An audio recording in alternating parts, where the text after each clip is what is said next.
Hello and welcome once again to another episode of Behind the Counter. I am your host, Rich Stambolian, and with me as always is the inspiration for Dog the Bounty Hunter, Jonathan Adler. Not from Hawaii. No? Not from Hawaii. Not the one, brother. That is the last thing. Not the one. It's the last thing that popped into my head. I didn't have anything for you. It's always tough to fill those things in. I was going to call you the original Ricky the Dragon Steamboat. See, that would have been good. I would have taken that. I would have ran with that. Sorry, bro. Stop. Stop with all the Dog the Bounty Hunter references. Can we get the dog? Excuse me, brother. I don't know if that's how he talks. Does he talk like that? He does. He's like, hey, man. You need to get off my property. Hey, man. He had to pick up. No, he's always saying something religious. He's like, the Bible says. You know, I'm about to crucify you to the lawn, brother. Whoa. He had to pick up his daughter, like I think on like last week's episode. It may have been a rerun. Yeah, no, I watched it. It was last week. And it was like Dog's daughter got sent up to in the paddy wagon. The paddy wagon? Up to Dog to break her out. Did she get busted? She got busted. DUI? No, yeah. She actually got belligerently drunk and started yelling at her neighbors, and they arrested her. You need to go to jail. You need to go to jail. And they all have that weird Hawaiian thing going. Yeah, man. I'm envious of this stuff. I wish I can live in Hawaii. Yeah, I'll sell chicle and sunglasses on the beach. That's an understatement, man. Like, who would not want to live in Hawaii? Andrew. That's really. I would hate living there. I would not want out of here. I don't like the beach at all. I'm not partial to that type of thing, but shit, that's beautiful out there. Yeah, it's paradise. Who would not want to live in paradise? Me. People already in paradise. If you can move your entire house to paradise, and maybe the surrounding houses, would you? No. Really? I want to be in misery. Ah, dude. I would get nothing done. When I'm happy, I get nothing done. When I'm miserable, I'm the best. Extremely Really? productive. Dude, I hate the beach, and I would in a heart. If somebody said, "Hey, here's some stuff in Hawaii," I would move out there in a heartbeat and do hakas all day. We will go across the green sea and bring the Iron Throne. Too much effort. I wouldn't put that much effort into it. So, all right, everybody. I would definitely learn surfing. Yeah? Yeah. Everybody's gone surfing. Everybody's gone surfing. That's the, I feel like that song is actually a really sad, like. Everybody's gone surfing. Like, and that guy did not go surfing. Everybody wants to surf.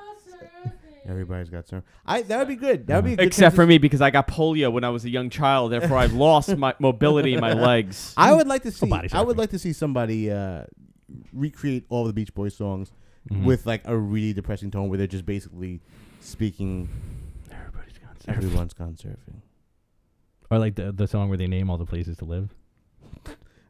What's that? There's that one? Like Bermuda, Jamaica. Hey, Oh, hey Bermuda, guys. come on. Hey guys, have you heard about the little old lady from Pasadena? I don't know She what song died this is. last night. What song is this? It's the little old lady from Pasadena. Oh yeah. He's the best. The Coco, was it down in Kokomo? Yeah. I pictured that song after the nuclear holocaust, and he's rattling off the cities that got destroyed. I'll make that deal.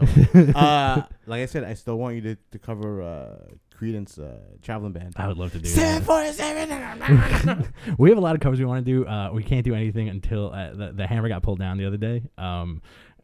With the band, that we cannot do anything unless we do a cover of Billy Joel's. Piano Man. No, I'm an idiot. I totally forgot the name. It was a P.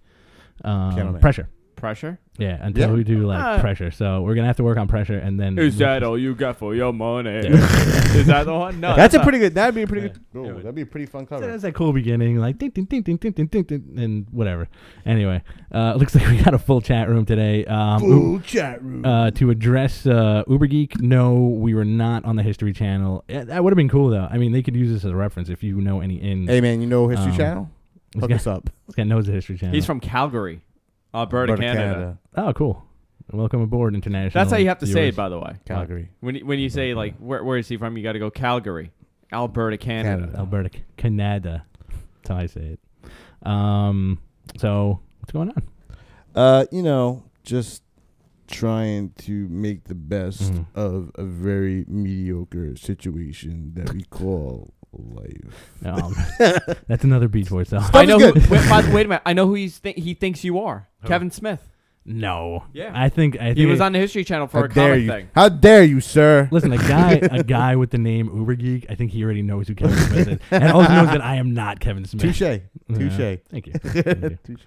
I don't know if I would take the Kevin Smith thing as a compliment because it's been thrown at me before, and I'm always like, I got a beard and glasses, man. Like, what do you want from me? Yeah. You know, And it is kind of uniform for a lot of us. I always feel like people don't like see. A lot of people don't see. You know, they're like, "Oh, you look like Kevin Smith." I got a weird one when we worked at the store together. I forgot who said it. It was you look like Penn Jillette.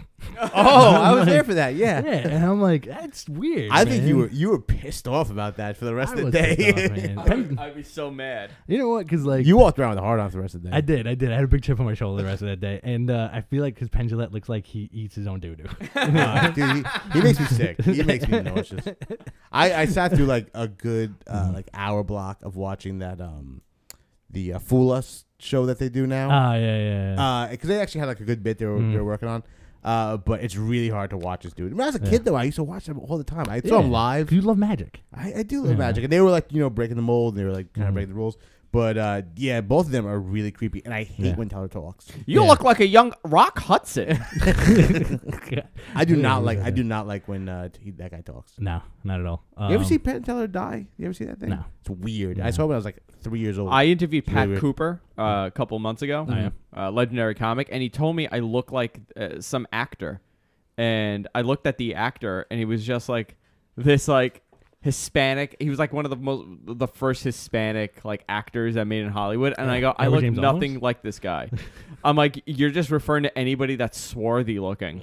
Desi Arnaz. Was it Desi Arnaz? It wasn't Desi Arnaz. He was the first. Hey. He was the first, and then there was the other guy, some Lothario. But all right, enough of that. Enough of that non-comic book talk. We've got stuff to read off of. We got comic talk. I got a thing over here with notes for once. All right, so news. We'll get to some meaty news later, but we're going to touch on some light news. Neil Gaiman finally won the lawsuit with Todd McFarlane this week. Good for him. Because that's a a grave that should have been filled a long time ago. We shouldn't be talking about a single issue of Spawn for this long amount of time. Well, the whole thing was that McFarlane wrote a bunch of issues, and he co-created the characters and did not get paid for it. Yep.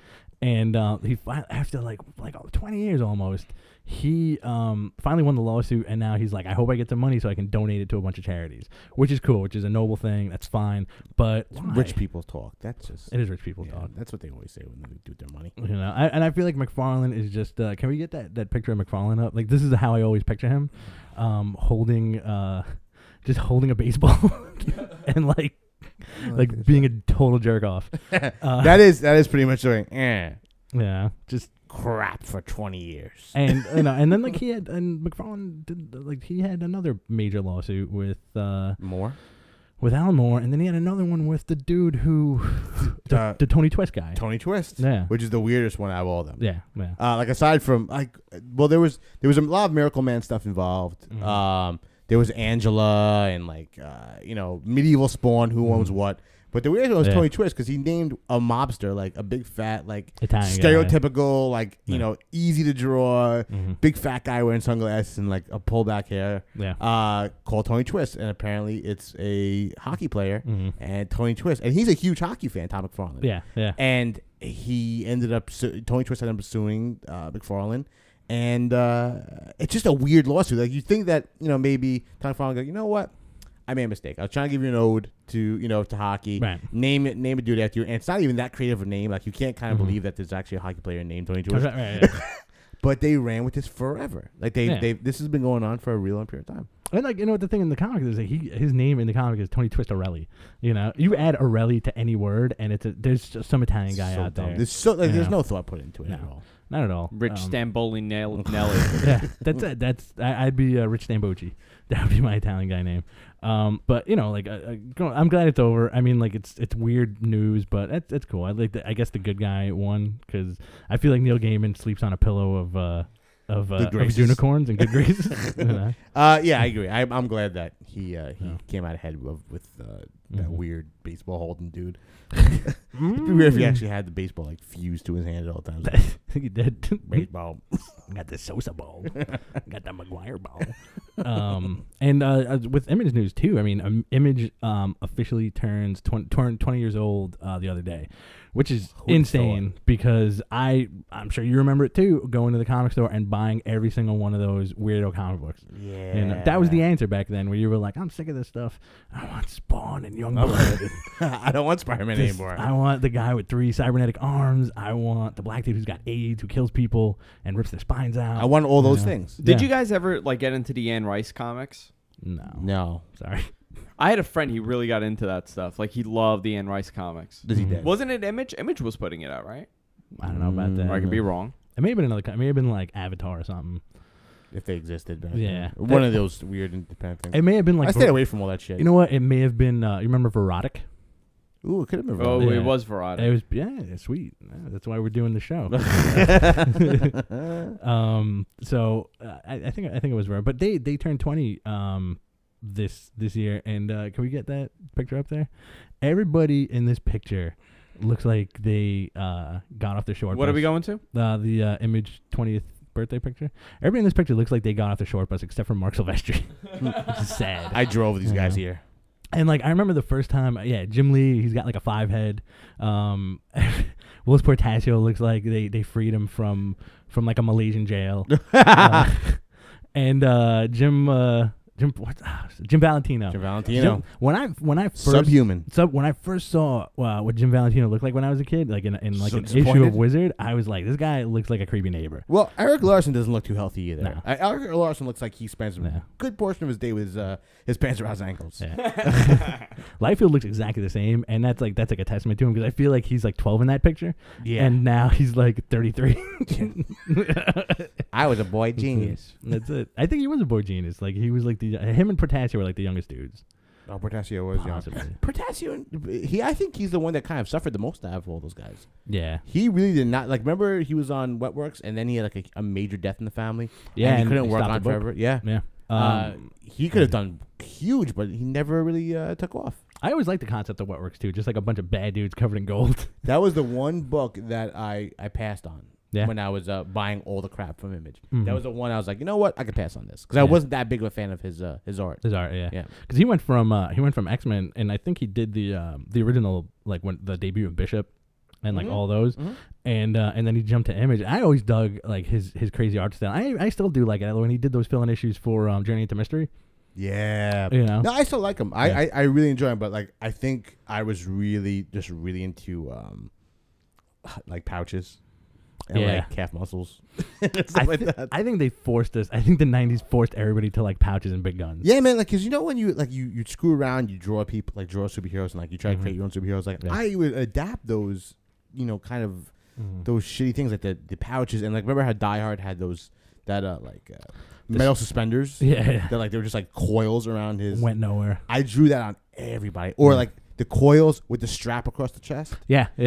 The most nonsensical armor, like all their stuff. Like, what would you keep? Like, honestly, like I know that the people have made fun of us 1,000 times over, but like, what would you logistically, as a superhero, want to strap a thing of pouches across your thigh? That's true, and you know a what? garter belt. It was like a weird combat garter belt. The thing about that is that there was no.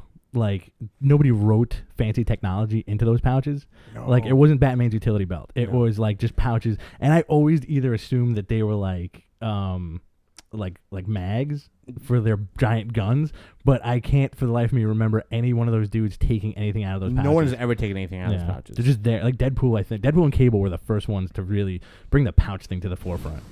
They were they were big pushes for the pouch. Yeah.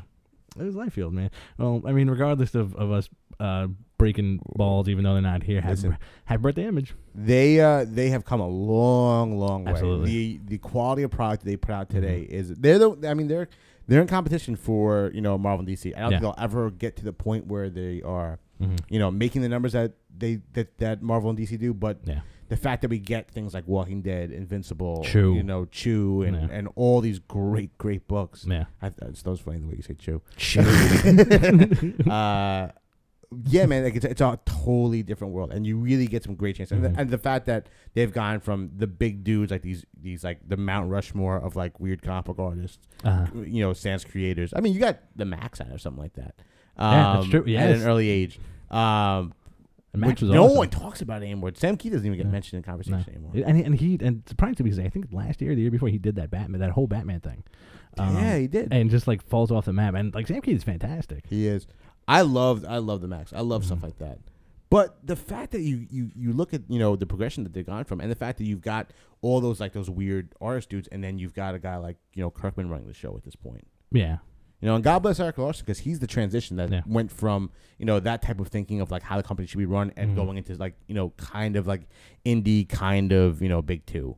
Well, he's also the talent scout too, man. Like he's the organizational go-to guy, and it's awesome because like he is such a wacky creator. Like his stuff is so out there, and it's awesome that he pulled other dudes into the company that also had that kind of like that insane aspect of creation, and it wasn't like two-dimensional. They had like really like out there ideas. You know, just look at any issue of Savage Dragon, and you see what we're talking about. Loved it. Ubergeek mentioned that when he was in the army, he carried candy bars in all those pouches.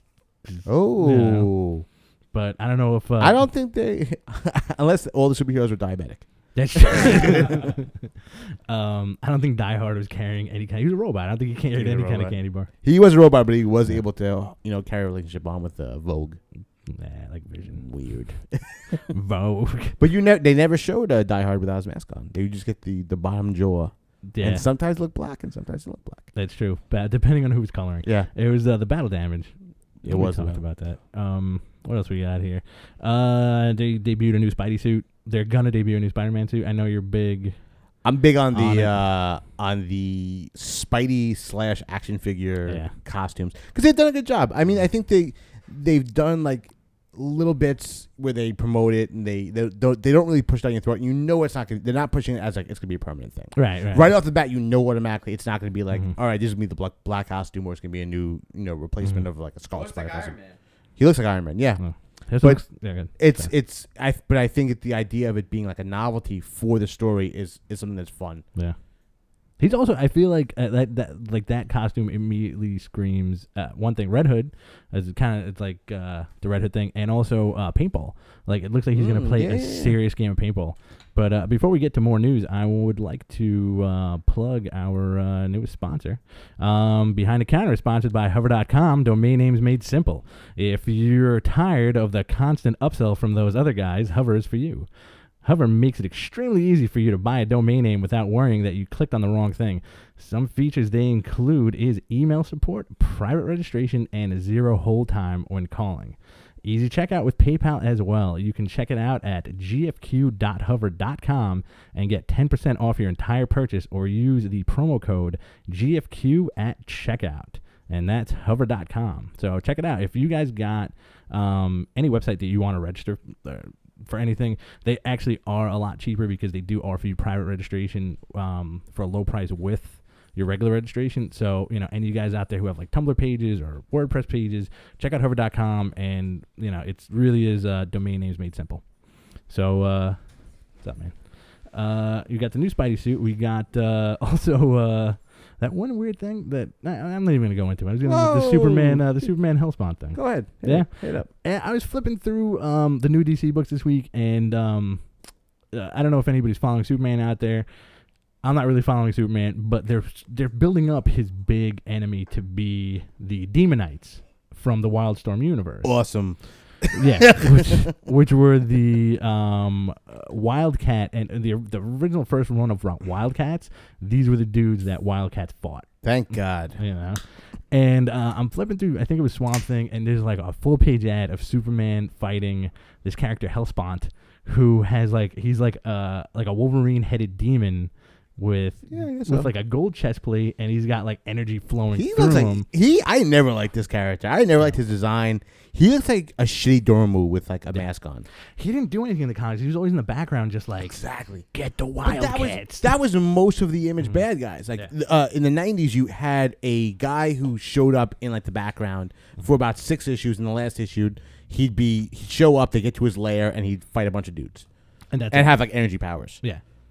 All these guys had energy powers. Well, yeah, that was the easy thing to go. Like you had the Kirby crackle on your hands. Yeah. Like, but what was the first one? Like they had like a. There's another thing I drew on my characters. That was that like the glow around the hands, like that wavy with the bubbles in it and everything, and like it was like a sunspot. It looked like sunspot coming, like pink sunspots coming out of your hands. Yeah, like they always drew that like guys who were just so full of energy that it was radiating off their fists. You know, my name is Nitro and I'm about to explode. That's it. But we'll talk about it later. But Garth Ennis did a great bit in the last issue of Boys. Did he? Where we'll talk about it later. We'll talk about it later with the weird energy thing. Hopefully we'll remember. But the major news this week is Watchmen 2. Oh boy. I'm sorry, it's called quote Before Watchmen. Before Watchmen. Because Watchmen 2 would be in poor taste. Yeah. Yeah, sorry. These prequels to Watchmen are I don't know, man. I don't know what to make of this. So DC's decided to really shove Watchmen down your throat again. And you know what? Like, I love the original Watchmen. Everybody does. I even like the movie. And, you know, Alan Moore, obviously the creator, he hates it. But they're throwing... Obviously the creator hates it. He's hating what they're doing with it. But the creative teams on these books are... pretty amazing. Pretty fantastic. It's just weird, man. I mean, like, you were telling me... you were reading a bunch of quotes. Yeah, I got a bunch of talking points about this. So, Alan Moore wouldn't answer his phone, you know, and give a direct quote for something like this. But this is something that was been pulled out in the last, like, I guess, a year or so from Bleeding Cool, where Alan Moore actually said in response to the idea this is actually going to come to fruition, because we've always talked about the idea of Watchmen 2 happening. It was kind of the joke of the industry that it's like the shittiest idea you can come up with to bleed the industry. So Moore came forward and said, I don't want money. What I want is for this not to happen. As far as I know, there weren't that many prequels or sequels to Moby Dick. Yeah. So, you know, he's got a really good point. A great quote from this dude. He's right. He's completely right. That, you know what, and we've talked about this at length. The idea of Watchmen, the reason why it works so cool is why it works so well is because it's so self-contained. It's treated exactly like a novel. Yeah. You can argue, like, so I heard one of these guys argue the point that because they're, like, you know, reimagined Charleston characters, right? That, you know, like, oh, you know, anyone should have the ability to do something like that, you know, play with this world, right? Not really. It's like if you do a Superman archetype and you do like your version of, like, it's like Mark Waid's at Irredeemable, right? You know, he's doing a story about, like, you know, the Superman archetype going completely nuts and killing a bunch of people. That doesn't mean that because it's an archetype and because it's kind of used by somebody else that, you know, me and you can pick it up and start doing an Irredeemable storyline. Right. Yeah. You cross over a weird line with this kind of stuff, because I feel like it's going to be a joke the way I say it, but I feel like a better title would have been Watchmen: Let the Snark Begin. Yeah. You're really, you know, begging to get attacked by the community. Yeah. I mean, because it's such easy bait. Like, during this whole thing, Kevin Smith came forward and said that, you know, he was approached to you know, be one of the creative guys on this book. So he, you know, he turned it down. And he said that he talked to Jim Lee and Dan DiDio about 2 years ago, only passed on it because I'm not Alan Moore, sadly. If I was Alan Moore, I'd be all over it. As Kevin Smith, I'd likely just make how do you say his name? Bubastis big pussy jokes and have Rorschach wet himself. Awesome quote. Yeah, and you know, Straczynski said, and you'll always get like a really snarky Straczynski quote where he said that if you're going to be fair about this type of, you know, talking about it and being indulging in it, would you allow other people to do like that Babylon 5? You know, spin-offs. And he's like, oh, absolutely.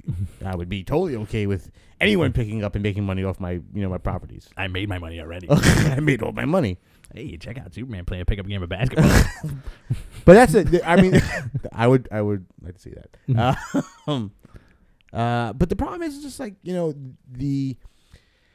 it's such a terrible idea. You know, it's not like if it's so far away from what the idea. It kind of feeds into the ultimate idea of what Watchmen is. Right. Watchmen talks about how the superhero genre is broken. So sure enough, what is the most ironic thing you can do about it? Create a sequel to a story about the critique of superheroes, right? The superhero genre. So it's really like you know, Ouroboros eating its own tail, really like bad shit. But the problem is that we have a lot of incredible creative people on this book, and I'm sure, and we talked about this during the week, that it's not going to feel like Watchmen. Yeah, it's going to feel like a really cool, Darwin Cook 1940s Golden Age story that you enjoy, and that's the way. Honestly, I'm going to have to try and treat this. Yeah, again, it's also a huge gray area, and you're not going to know until you see the final product. You're always going to have that thing in the back of your mind that says this has the Watchmen name on it. It feels like Watchmen, but it's not Watchmen. Like it's the characters, it's the world, but it's rehashed stuff. I mean, Alan Moore created this, as you said. It was a critique on the superhero genre, as well as a critique on politics within the time frame that he created this book. Yep. And it was I think I haven't read it in a very long time. I believe it was Nixon did the superhero, basically the Superhero Registration Act, outlawed all superheroes. And, it's like these dudes coming back and teaming up and who killed this guy. And, you had a lot of intrigue in it. The creative teams are fantastic. And honestly, like, who better than to do a Rorschach book than... I'll tell you who better. Who? Alan Moore. Alan Moore. But with the current crop, you have dudes... You have Brian Azzarello and Lee Bermejo doing Rorschach. Yep. Which, again... awesome. Another quote I read from Scott Ian and Damon Lindelof, one of the co-creators of Lost, actually said, I know... Scotty, the Anthrax guitarist, they both said pretty much the same thing, which is... I'm not looking forward to this. I think it's stupid, but I'm going to pick up every single issue and read them. That's the shit of it. I mean, that's the rub, is that I think DC knows they kind of got you with against the wall with it. I don't think certain books are like, because the formula is it's weekly, right? It's $3.99 a book, so it's not the cheapest thing in the world to get really chugged through, right? But you do have those things that automatically you're gonna gravitate to. And we were talking about today how the Straczynski books we're not terribly excited for. No. Like I said, Brian Azzarello, Lee Bermejo, Rorschach, Minutemen with just solely Darwin Cook, which I'm actually looking forward to that, because, like you said, 40 style superheroes, very Silver Agey, like awesome. That's him. Alex Toth, Bruce Timm kind of artwork, fantastic stuff. The Comedian, again with Azzarello and J.G. Jones, which is gonna look beautiful. Yeah. Man. You have Dr. Manhattan with Straczynski and Adam Hughes. You have Night Owl with Straczynski and Adam and Joe Kubert. Ozymandias with Len Wein and Jay Lee. And you also have Len Wein doing Crimson Corsair. Yeah, that's interesting. I think it's very interesting that they're doing a pirate thing that runs through this. Cover looks awesome. Yeah, it does. And all the covers look beautiful. Like, regardless of how I feel about this stuff, it does look nice. Yeah, and then you have Silk Spectre with Amanda Connor doing the art and Darwin Cook writing it. Yeah, man. I think you're going to have a lot of meat to these issues, and I feel like the only way to really enjoy this stuff is A, if you've just read Watchmen and don't know anything about anything else, or B, if you really suspend your disbelief, you have to be a 3-year-old seeing Star Wars for the first time. When you read that's just the weird thing, is that you're gonna get people who are, this is the very first experience with Watchmen, right? Because it's being labeled as a prequel. Some people are actually gonna pick this up that have bypassed picking up a Watchmen trade for the first time, and reading what, I'm gonna read these first, which is a total mistake. Yeah. Listen, I mean, it's gonna happen. I don't want to listen. You have 4-issue and 6-issue miniseries when these books drop. I think Rorschach's 4 issues, and I think Minutemen maybe 6. I'm not sure about the rest of them, but the thing I was asking you, like, the other day, I'm like, did DC approach these guys? Because I feel like I still think there's a lot of integrity in the world, and I feel like you are wrong. They may have gone like a bunch of these dudes or like other creators and said, like, hey, we really want you to do this, and they're like, listen, like Kevin Smith said, I'm not Alan Moore. I write my own shit my own way. I can't write. Being emotional. I'm getting choked up. I'm getting choked up. I can't do this.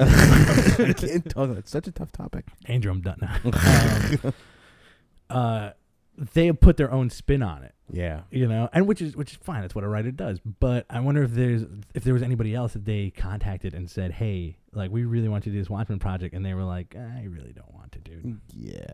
Well, I think there's a lot of people who, as this gets, goes forward, you'll hear more and more people who are, offered the gig. I think this is like one of those dirty secrets that's going to come out, later. Like, especially if Kevin Smith's saying this was pitched 2 years ago.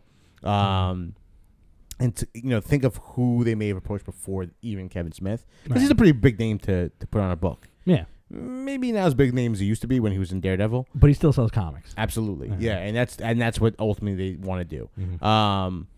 But yeah, I guarantee you, like all the big guys, like what I find interesting is that Grant Morrison is not doing one of these, right. Because Grant Morrison is apparently he's been working on this opus, Multiversity, where it's all about like every issue it's like a 12-issue maxi series where it's gonna be every issue is gonna be a different world of 52, but because we're in such a weird place with where we stand in the world of DC, right? They're not in a rush to release it, and one of the issues were gonna be all about like the Charleston heroes, and it was supposed to be like his sequel to Watchmen, and it was gonna be kind of a tongue-in-cheek and kind of a rub towards Alan, but that was cool. That's a really good way of handling it because you're not labeling it straight up Watchmen. Yeah, absolutely. It's the same thing as you wouldn't want to see Sin City handled by Jay Lee, right now. Yeah. No. Yeah, no. Maybe. I was hoping you'd pick somebody who had like because the Stark similar is the first thing that popped out in my head. For some reason, I saw Cityscape and it's like ruined like rooftops and shit. Sin City handled by let's say the guy who draws Firestorm. Yeah. All right. Yeah, you don't want to see. What's a really big project? You want to see V for Vendetta handled by Chuck Austin and Joe Madureira. Definitely don't want that. You don't want that. I don't go anywhere near that. But you know what? You're absolutely 100% right. The Grant Morrison thing would have been cool because I feel like he would have handled it, like you said, tongue in cheek, and it would have been. He would have been amazing on Dr. Manhattan. Dr. Manhattan. Oh, if you're Dream Team building anything, there's you can. There's some good names you can throw into the hat. I would have Gibbons. And DC's throwing a ton of money at these people. Oh, absolutely. I would have had Dave Gibbons just draw everything. Because I think more than that would be a really good thing. I would like to see that. The big problem is that let's say it's completely terrible. And I do think there's going to be a louder outcry as we go forward and as we get closer to it. And especially when it drops, you're going to get a lot of just like people who are going to be venomous about this because it really is one of those like taboos that you shouldn't be touching in DC. In comics in general, but I think it's gonna be interesting because certain people are gonna carry that kind of like scarlet letter with them of like being the guys who worked on Watchmen. Yeah, I think Darwin Cook is gonna be carrying that for a very long time because that dude doesn't give a shit. Yeah. Cook's awesome though, but I mean like he'll put his money where his mouth is. Yeah, and he's like you have to deliver. Yeah. Like these guys are already extremely established guys, but I feel like Darwin Cook he has that next level of establishment almost where he's a legend among legends. Yeah. And he's a very trusted source. And like I said, I'm really looking forward to the Minuteman. That's something that, yes, do it. That's cool. Because you have a photograph in the book and then like a couple of scenes where a comedian tries to rape the original Silk Spectre. Yeah. You can build on that. But, like you said, the Grant Morrison thing, I think it would have been nice to go the route of. I want you to do getting thrown down the elevator shaft. Yes. I would say like Warren Ellis doing Planetary, because the villains in Planetary were the Fantastic Four, but it was never, it was never mentioned or in. That's fair game. Yeah, or in Top 10, in Top 10, Alan Moore had every single superhero archetype that they didn't address. Yep. And they were just floating around, or they were on the team, or they were doing this and that. And there was another book too, I think that does something very similar to that. But those are all books that's I think the beauty of that is on the artistic level, it's you're not directly naming names and you're playing with the actual genre itself and you're not saying anything about it. But the great thing, the problem is that you're billing it as Watchmen, and you're making $1 off of it. Yeah, is that you're making money off the product. And yes, like he did work for DC. It is under DC's contract, but there is still like a level of like shit. You should leave this alone. Yeah. You should like leave this product alone. I'm very, very much against it. I think it's a terrible idea, but I know I read everything, so I know that I will be reading. So that's the thing, Watchmen. Man.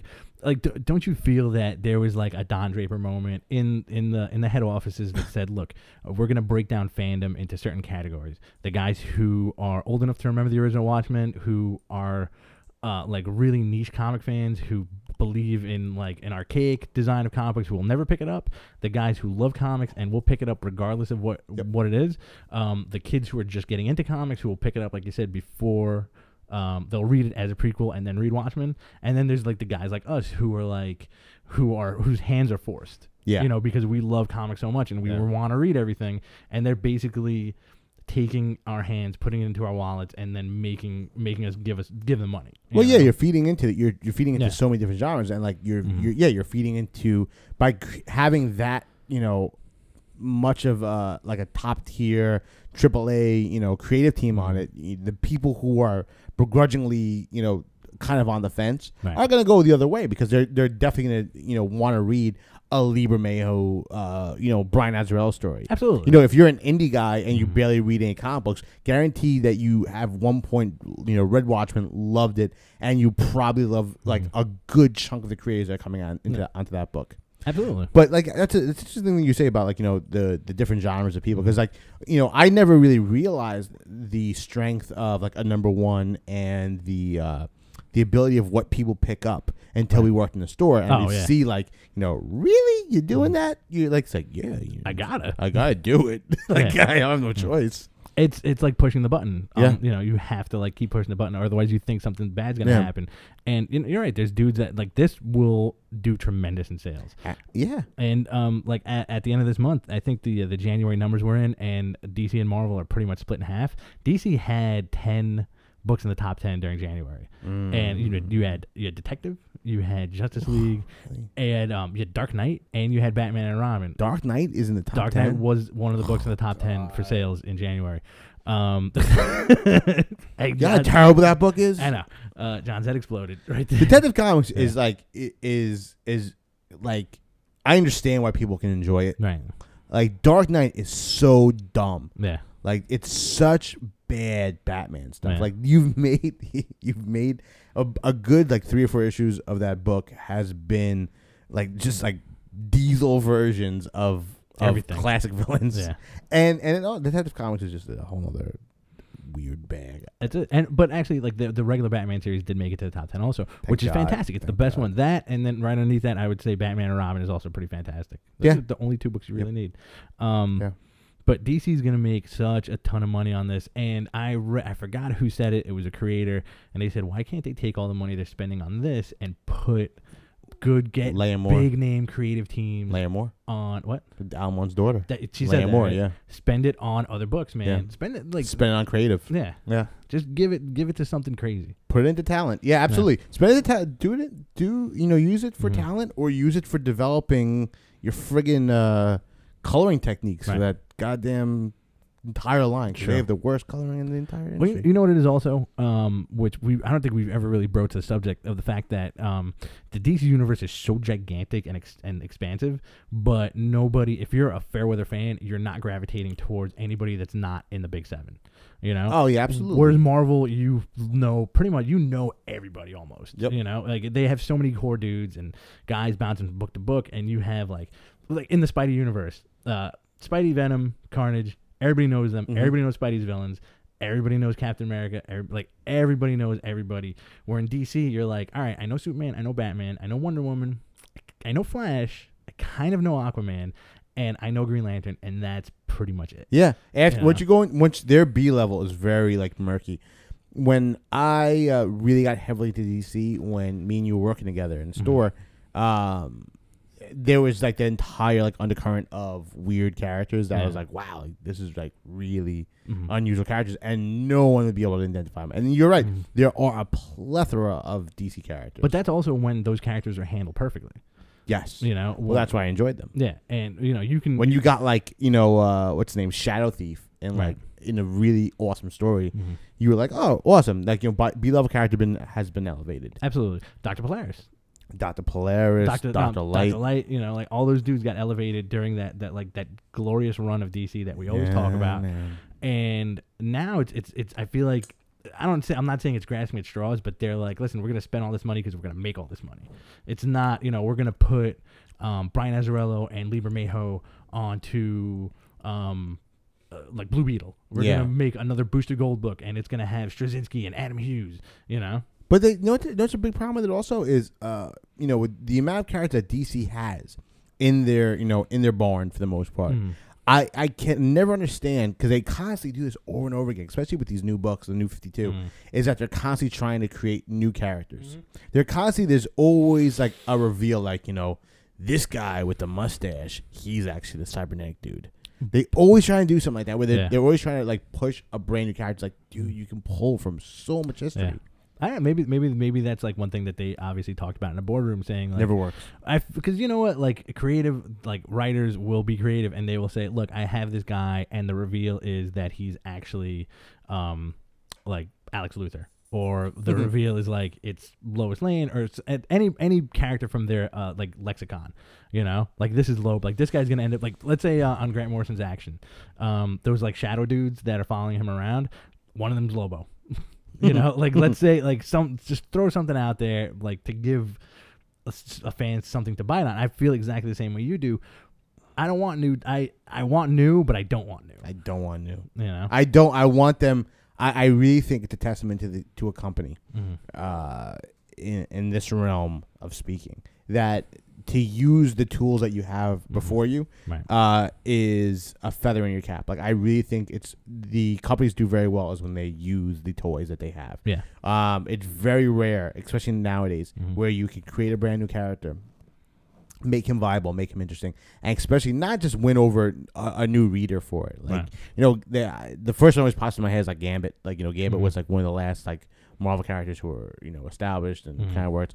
But he also defies like the rules of a character. He kind of worked for as kind of a fluke.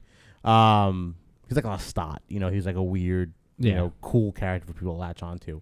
But why, you know, if you're not, why would you even try to create some weirdo character, as because they handle it so poorly. It's always like a reveal, like this guy is the new bad guy, and there's never any type of weight to it. It's always a matter of a character just showing up and like, you should enjoy this character now.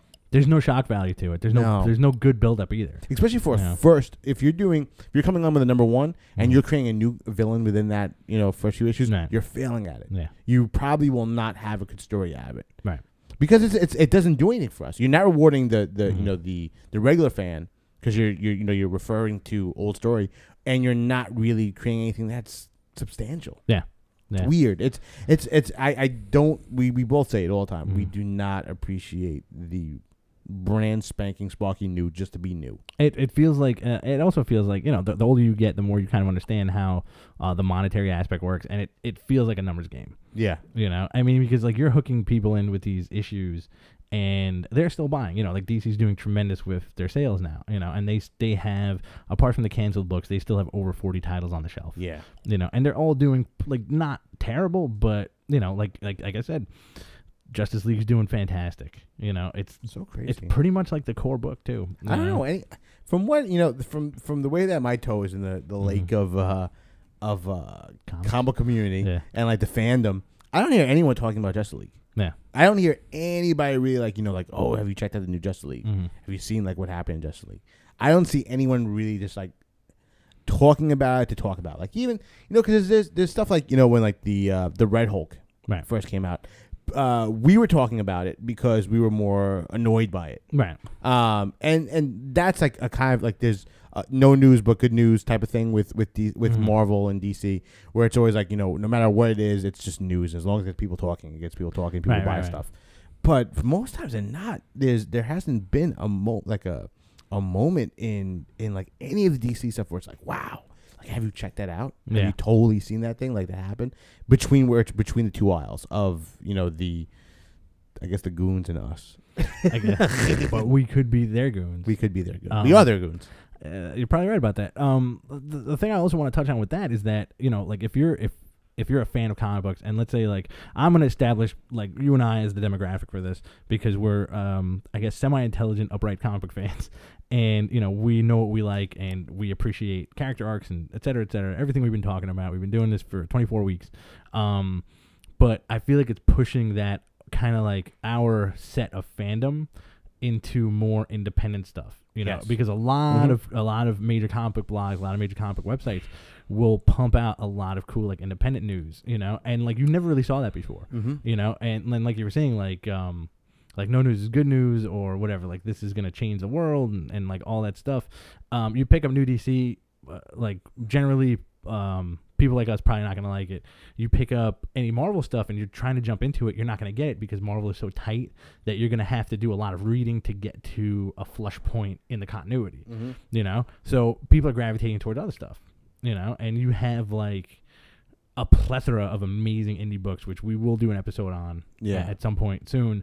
That people, yes, they should be reading them, but because of like the money situation and convoluted storylines and convoluted relaunches, it's turning people off from the big two. Yeah, man. You know? Yeah, you do have a great, amazing choice of options these days. You and it's very easy to find accessible comics, whether it be the way that's being sold, the price point. You know, if you have to go digital, like there is a ton of options for you to get. You know, stuff that if you're tired of Spider-Man, don't read Spider-Man. Yeah. Don't do that crap where you're just buying it to buy it. Yeah. It is the worst thing you can do as a fan. It is the worst thing you can do because then you turn into a bitter fan. Yep. You know, it's again, like when we worked at the store, you got a glimpse into that bitter fandom where, you know, you would talk to the 50-year-old guy and he'd be like, I hate what they're doing with Spider-Man. But and you're like, buy all of it. Like, why do you buy it? Because I've read it since I was a kid. No Ditko Spidey. Like, you've been buying this comic for 30 plus years and you hate it. I guess. I gotta keep the run going. Gotta do it. Let's stop it, man. Like, please, just like stop it. Just stop reading comics. Don't say that. Read more. That guy should not read comics. No. But I'm sure everybody out there kind of knows what we're talking about. You know, I hope so.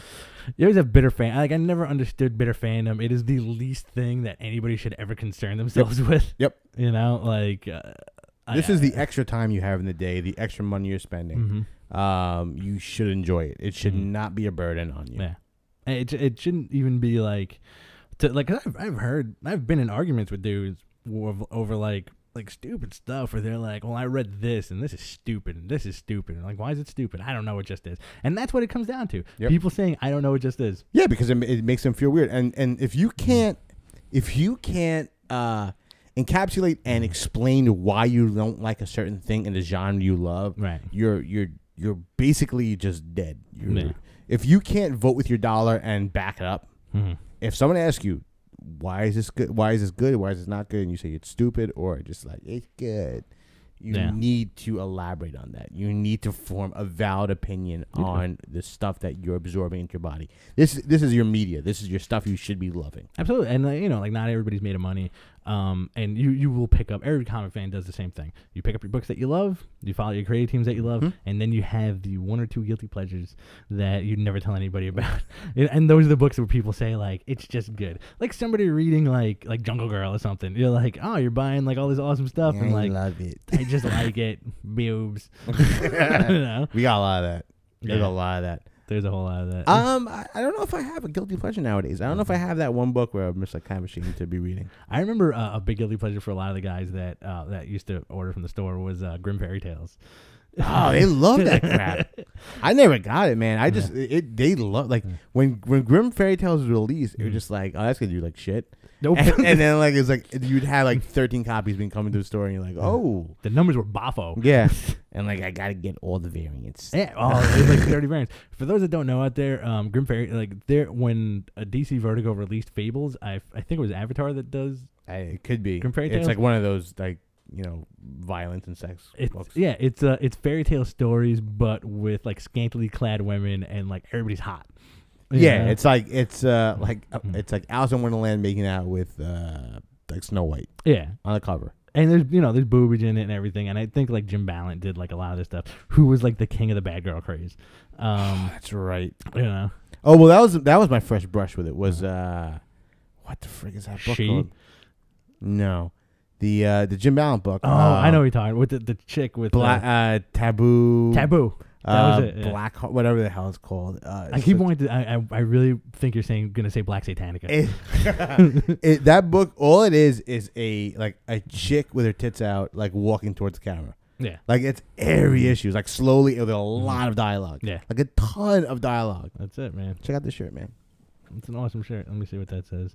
I'm not. I thought that's pretty cool. Yeah.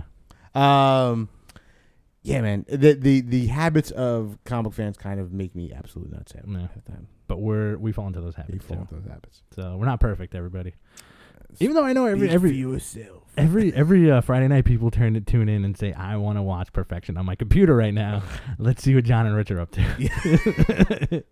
Welcome to Perfection, guys. These guys are so healthy and in shape and beautiful. Shabooms. That's it. And Andrew, actually, you are pretty healthy and in shape. So. Oh my God! Look at my gut. Get out of here. You're Fat pig. not talking to the right guy about that. Yeah, fat pig. Don't say that, man. He's gonna put a gun in his mouth later. Eat your gun, fat pig. All right, let's move Full on. hog. It's getting dark. Let's move on. Let's move on to the books of the week. Books of the week. Andrew, how are we doing with time? Awesome. 15. 8 minutes. 1,000 minutes. 8 minutes. How many high fives can we do in 8 minutes? All of them. All right. Let's go right into it. I really will say that this may have been the book of the week. Yeah, it was. Yeah, I think so. I was looking at the after we talked about this, I was looking at the list of stuff, and like that was definitely my favorite read. The Boys, number 63 by Garth Ennis. So that's a long time, man. Yeah. 60 issues in an erratic shipping schedule is pretty damn good. Let's say the book is 7 to 8 years in already. Yep. Garth Ennis, Russ Braun, Derek Robertson. The Boys follows a team of real badass dudes who hate superheroes. Yep. And pretty good way of putting it. A lot of political stuff too. It sounds like an action movie. It is at some point, but there's a whole lot of like backstabbing and a lot of exposition. Yeah. A lot of talking heads. But I feel like in this issue, you're absolutely right because I read it at lunch today. This was as dynamite as like a Preacher review. Yeah, this was. It feels like within the last couple story arcs, maybe with like the Wee Huey miniseries and the Butcher backstory. Stuff really feels like it's coming to a head, and also feels like there's a lot of high stakes. I mean, there's a lot of cool set pieces kind of coming to play. Awesome fights, and a lot of like dudes getting ready to like kick the shit out of each other. Yeah, there's some good Butcher stuff coming. Like yeah. I think where the switch went off my head was when they killed Butcher's dog, and he went after like the Martian Manhunter archetype and stabbed him over and over again while pushing against the wall and saying like, "Why'd you kill my dog, mate? Why'd you kill my dog?" Like that was like the moment where kind of like this is the Garth Ennis I want. Yeah, this is what I want. I'm not saying like he held back, but this is the climax because the issue begins with the last issue ended with Butcher presenting Huey with A-Train. In the very first issue of Boys, Huey's girlfriend gets killed by like a speedster. You know, he's running in a battle and he's holding her hands and he runs right into her and rips her arms off. Yeah. And she ends up dying on like a wall, and you know, he gets recruited by the Boys. So 63 issues later, the Butcher, who's like the head honcho of the team, presents Huey with A-Train in front of a New York City skyline.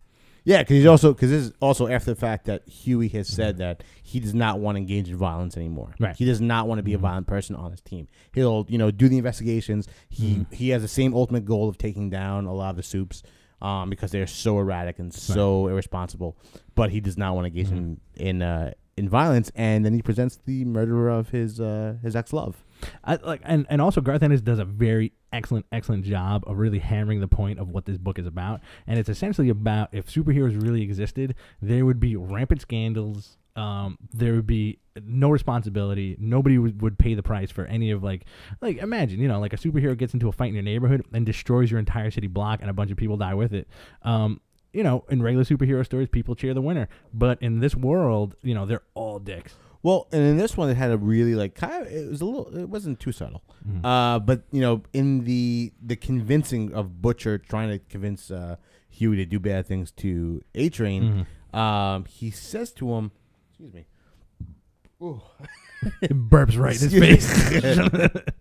I'm gonna excuse myself. He's playing the tapes over and over again for him, and he's like, it's like one of the recordings is A-Train saying like, I think I killed this girl.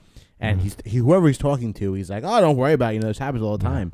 If you're in this game, there's got to be some collateral of losing a bunch of people over, in the forerun. But like that defeats the whole purpose of superheroes. Like superheroes are basically there to save people. And like you know what, while trying to get from point A to point B, we might kill 10,000 people. Yeah, you don't want that out of your as somebody who's going to protect you. So I'm glad Huey kicks his head off. Huey kicks this guy's head off in this issue, which is insane. It's like you were saying that you thought he was going to back away. Yeah, I thought. I really didn't think this was going to be a payoff to A-Train finally getting his. No, but I'm glad. I'm glad he did. I thought he was going to beat him to death, like really, like mash his brain into the ground.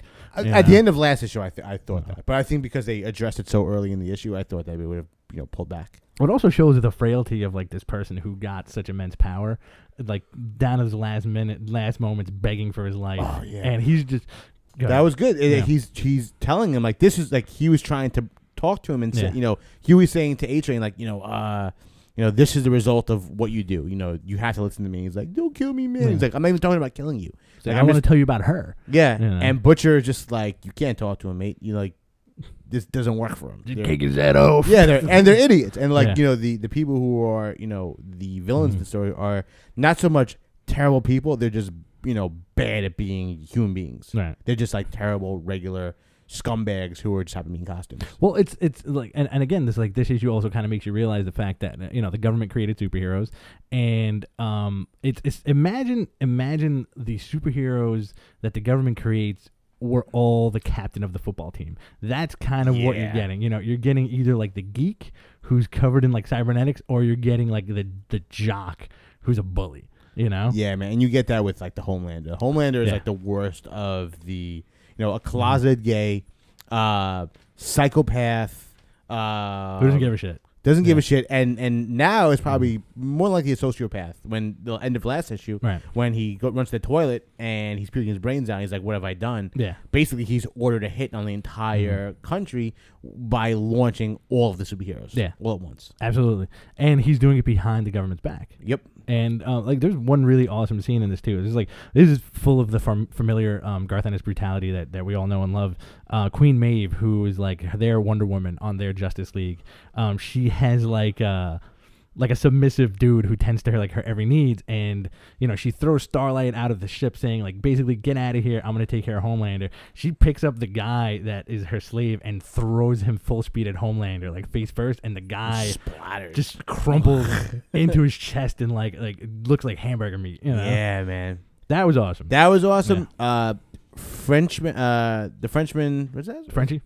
Yeah. Him fighting like the Teen Titans group, and basically getting his arm ripped off. Yeah. And having to negotiate with like the Void American representative, who was like the big government bad guy throughout this whole storyline, having to require medical attention after getting his arm ripped off, and kind of like creating some weird truce between the boys and Void American until they figure out what the hell's going on with Homelander and this like army of superheroes about to like come down on Washington D.C. It's fantastic. I cannot wait for the next issue.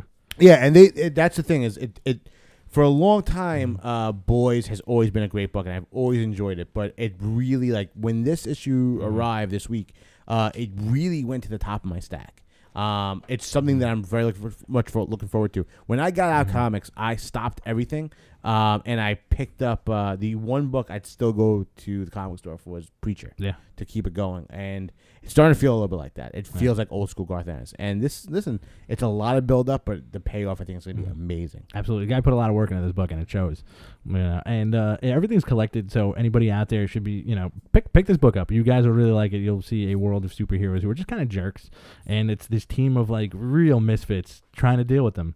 Yeah, man, it's such a good book, man. Coming at odds with dirty book too. Yeah, it's a really nasty book. Coming to odds with the captain of the football team who becomes Superman essentially, and every other jerk that you've ever met in your entire life getting superpowers. Yeah, with a lot of social issues and a lot of psychological orders. A lot of political stuff too. Yep. But good stuff. Really good stuff. I think that does it for this week. Oh shoot. Well, everybody, thanks again for tuning into Behind the Counter. I'm your host, Rich Stambolian. And I'm that one. We'll see you next week.